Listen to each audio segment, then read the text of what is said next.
Hey everyone, I'm Bobby Sylvester, the FantasyPros Football Podcast, and today I've got my top 5 sleeper starts for Week 3 of your fantasy football season. These are players that you want to always consider starting. Maybe they're not even on your radar, but I definitely consider them startable this week. We'll start up at number 5, where I've got DK Metcalf, wide receiver of the Seattle Seahawks.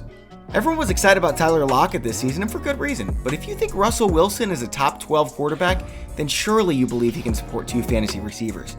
And in fact, Metcalf has more air yards than the rest of the Seahawks team combined.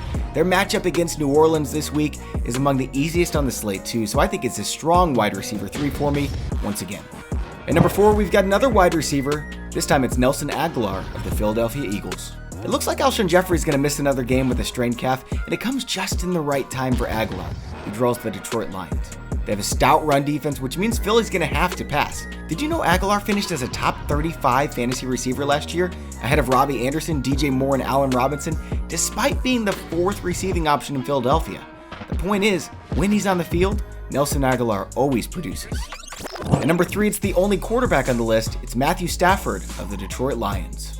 If you're dealing with Cam Newton's foot woes or Baker Mayfield and Jared Goff drawing tough matchups, chances are you'll be able to scoop up Matthew Stafford in place of them. He takes on the Eagles in what's expected to be a useful game script. Plus, you can guarantee Detroit won't be able to do anything on the ground against Philadelphia, and their secondary is plenty vulnerable.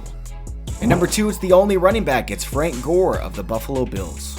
I know, get all your laughs out, but Devin Singletary's out with a hamstring strain, and the Bills take on Cincinnati's laughable run defense in a positive game script at home. It doesn't get any better than all this. Remember, Jeff Wilson, Raheem Mostert, and Matt Breida ran for 240 yards last week against the Cincinnati Bengals. That should be Frank Gore and Josh Allen this time around. And at number 1, I've got wide receiver Randall Cobb of the Dallas Cowboys. Michael Gallup is out for about a month, and while Amari Cooper is still clearly the number 1 in Dallas, he'll be preoccupied with, believe it or not, one of the best cover corners in football, Xavier Howard. He's the only talent left in that secondary, though, since Minkah Fitzpatrick was dealt to Pittsburgh. That leaves Cobb free to have a big performance Sunday afternoon, and I've got him in my top 35 wide receivers. Alright guys, that's all for my top 5 sleeper starts of week 3. Let us know what you think in the comments about my picks, and if you enjoyed the video, make sure to give it a like, subscribe for future content. Thanks for watching, and enjoy your football.